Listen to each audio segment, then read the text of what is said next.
What's up, Wheel of Time fans? Welcome back to Dan of the Red Hand. I'm Dan, and today we are going to do a full spoiler breakdown of Amazon's Wheel of Time series, Season 1, Episode 7, The Dark Along the Ways. Before I do, be sure to click that like, subscribe, and bell icon so you're notified whenever I come out with new content. And be warned, this is a full spoiler review. Full spoiler for the first 7 episodes of the series, as well as the entire book series up until include A New Spring and the last novel, A Memory of Light. Still with me?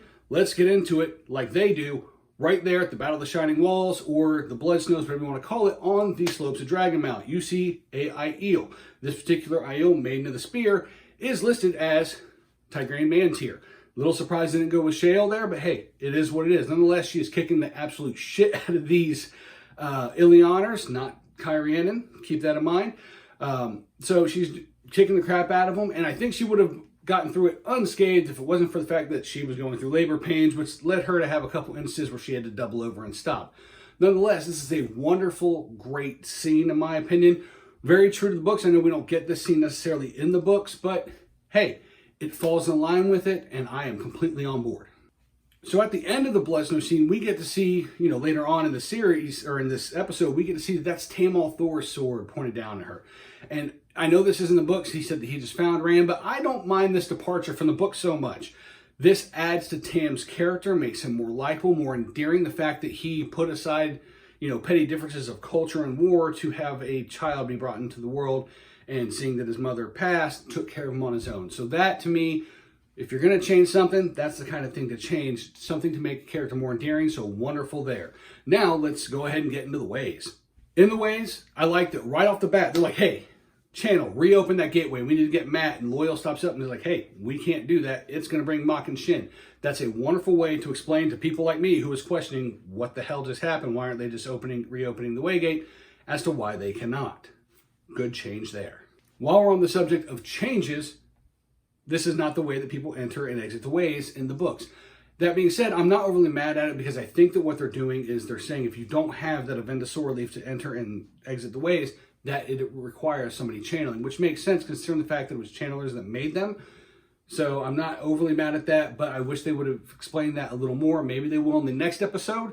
Maybe they will in another episode next season. Who knows? Nonetheless, that's what I think they're going for here. Moiraine is like, hey, yeah, we left Mat behind, but if it's him, it's good he's not here anyways. I don't want him within 1,000 leagues of the Dark One, because I can't allow, the Dragon Reborn to turn the shadow. Now, I know in the book she had more of an inkling as to who the Dragon Reborn actually was, and kind of knew it wasn't Mat at that point in time. I think that's just the way I always read it, but in the books we kind of know from the beginning. Nonetheless, this is still true to her character, both in the books and the series, that she's there to find the Dragon Reborn and guide them and make sure that they don't turn to the shadow. So I don't have a problem with this particular change either. The actual look of the ways, to me, pretty book accurate. I have no issues with this. I like the basalt column look with it. I wasn't too sure about the flashes of lightning, but there are a couple scenes where those flashes of lightning happen and you catch all the details in the background. Watch my Easter egg video tomorrow for that.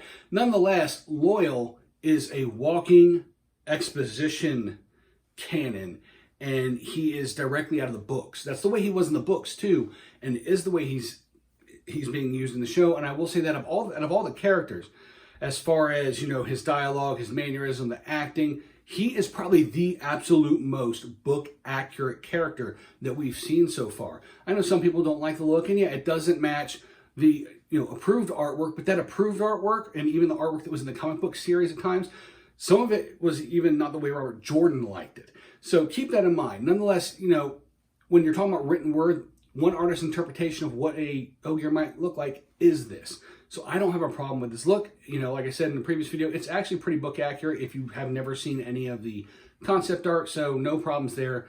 My opinion, Loial is the most book accurate character all around in this series. Fight me in the comments. All right, so we're going to speed through the rest of the ways here, trying to get through this video kind of fast, to be honest, is that they're getting pretty long and I don't want them all to be. But let's just start with the fact that that bet between Lan and Moiraine, I didn't like that. I didn't think it needed to be in there, and I don't think that Lan would have bet on pouting anyways.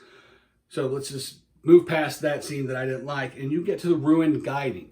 At that Ruin Guiding, to me, that was very book accurate. It looked like Trolloc Axis hit it. No problems there.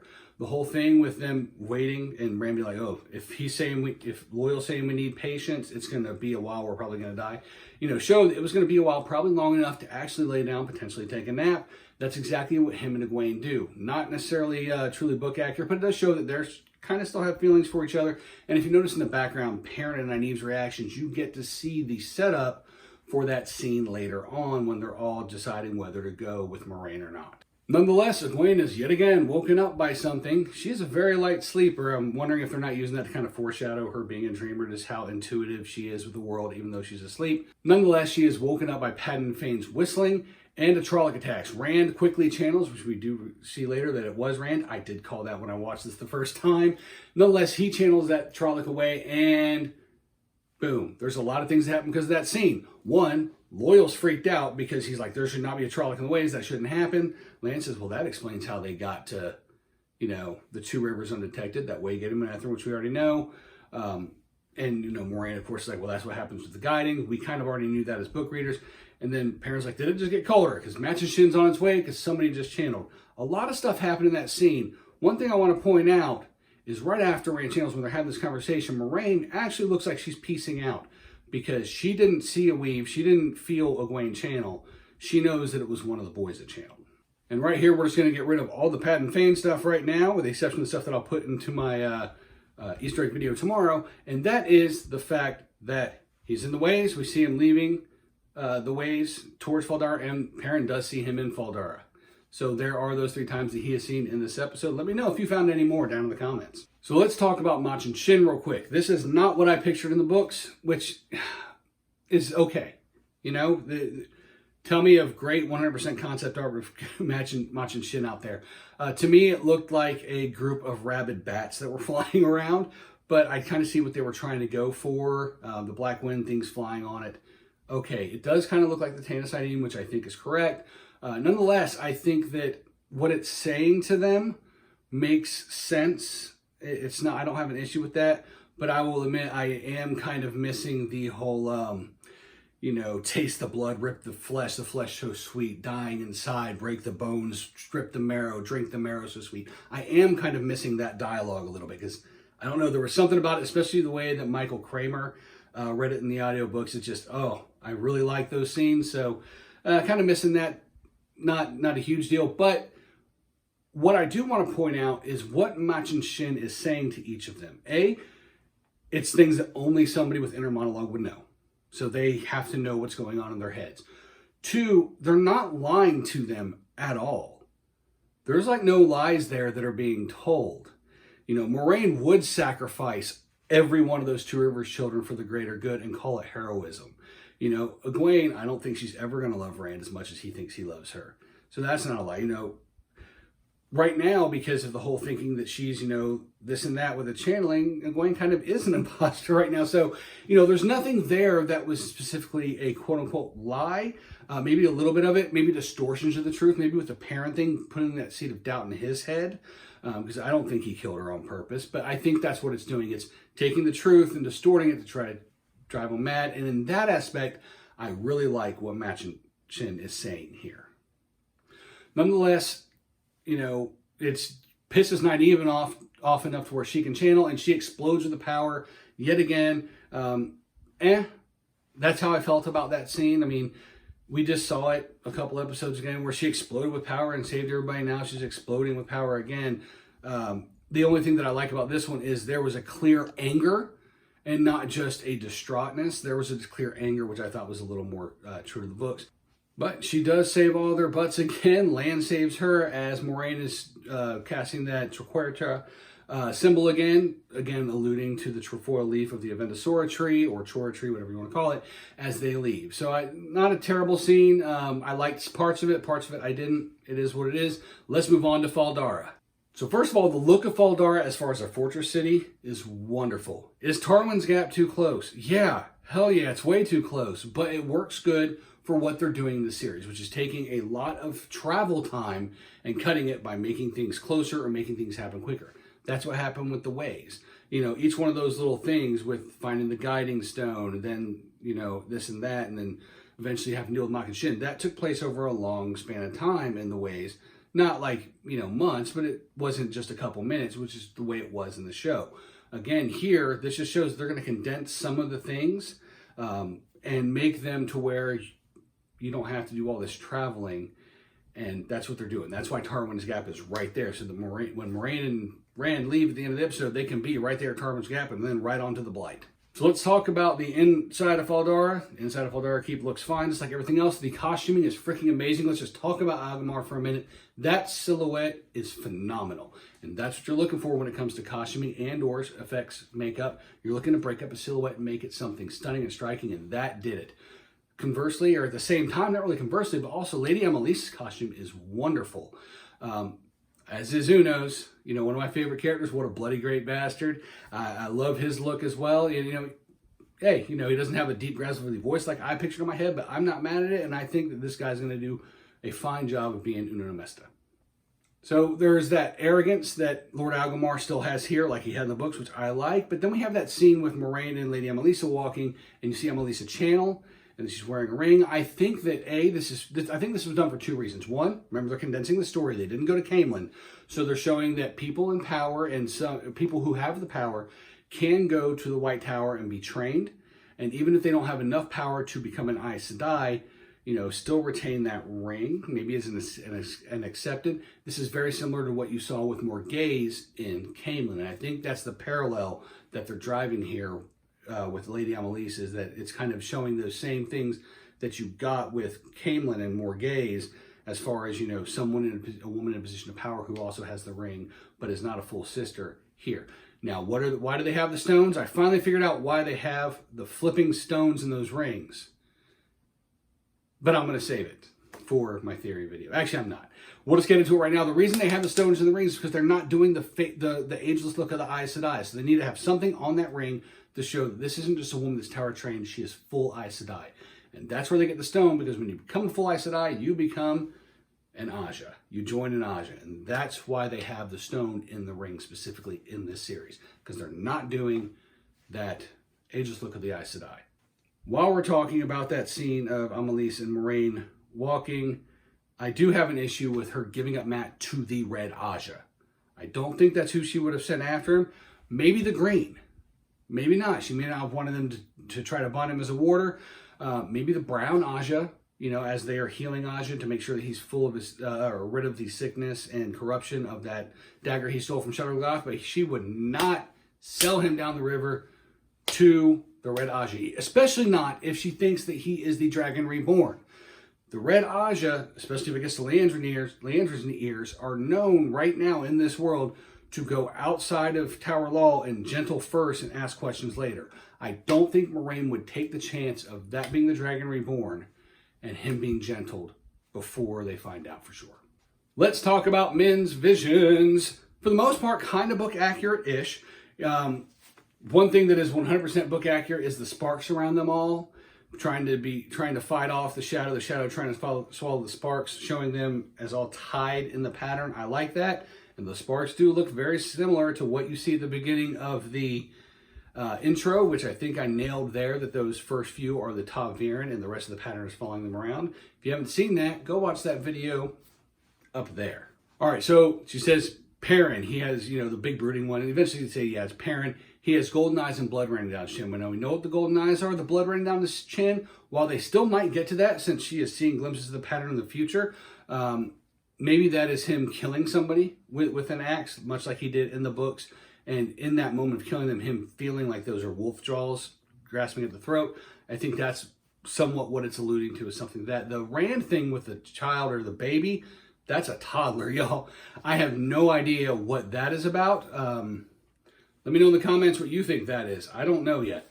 As far as the one for the other Two Rivers folks, Gwen and Nynaeve, now I know that we're all like, okay, White Flame, Gold Ring, Amyrlin, Lan's Ring, okay, got it. But I think there's also a second layer to that, where the White Flame is still the White Tower, and the Gold Ring is the Gold Serpent Ring. It's just also showing they're both going to be Aes Sedai. I think that on the surface level to non-book readers, they're saying, hey, look, these people are going to be tied to the White Tower, and they're going to be Aes Sedai.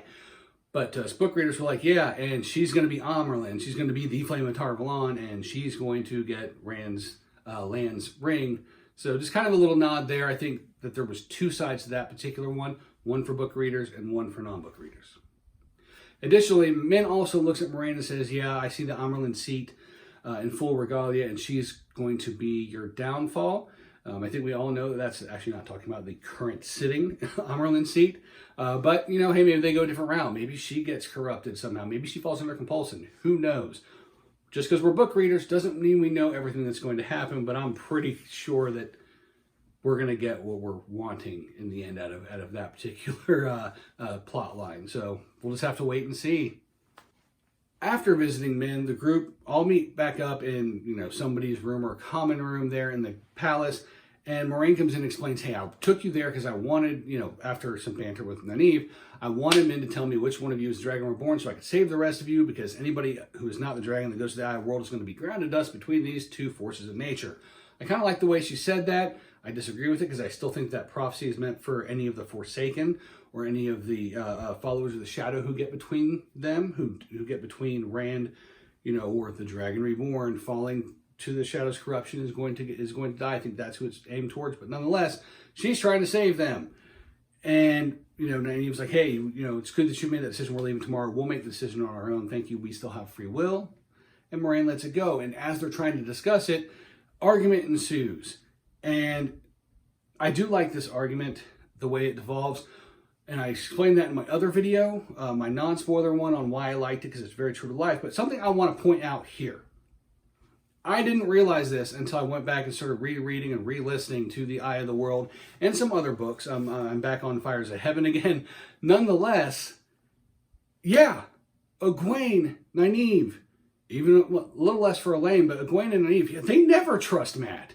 They never trust him in the books. They're always saying that he won't do anything unless he's pushed or forced into it, or unless there's something in it for him.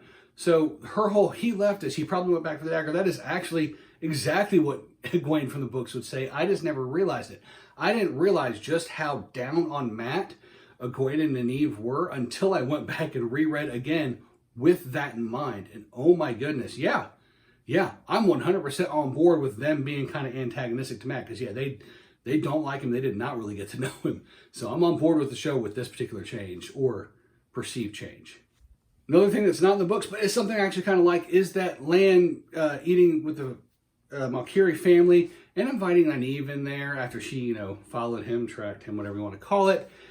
I like that scene. I just thought it was a good character development scene, and it gave a reason for after Lan and, you know, Nynaeve sexy times later, for them to have that discussion on why he's called Daishan and get that backstory for Lan that we're not getting in another way that we did in the books. So I kind of don't mind that. Do I mind the fact that they're having, you know, Rand and Egwene and Lan and Nynaeve having sex already? No, I don't give a shit. Why would I care? If you care about that, just ask yourself one question: why? I don't have an issue with any of that. These characters are aged up, and honestly, it makes it a little more relatable to the real world nowadays. So I don't have a problem with any of that. I really like the scenes with Rand shooting the arrows as he's like frustrated. He's, you know, not happy. He's not hitting everything on target. And then he has that conversation with Egwene. You know, they kind of make up, get back together. There's that talk of, hey, I would go be your warder. And she's like, if it's you, this is Dragon Reborn, I'll never turn my back on you.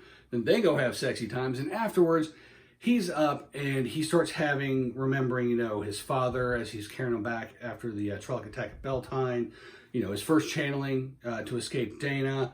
Second channeling, him walking by Dragon Mountain, going, I recognize that. He's thinking about all these things, but he's shooting extremely accurately all of a sudden. The way I've always looked at this, or the way I've looked at this after watching this a couple times, is this is a visual way of saying that he's acknowledging these and he's pushing them away. He's burning them in the flame and returning to the void. And I think that's kind of what this parallel is as he's having those. Because if you're remembering all these things that are making you kind of anxious, you're not going to shoot a bow well. You need calm, and I think this is him remembering it, acknowledging that it's real, and then pushing it away.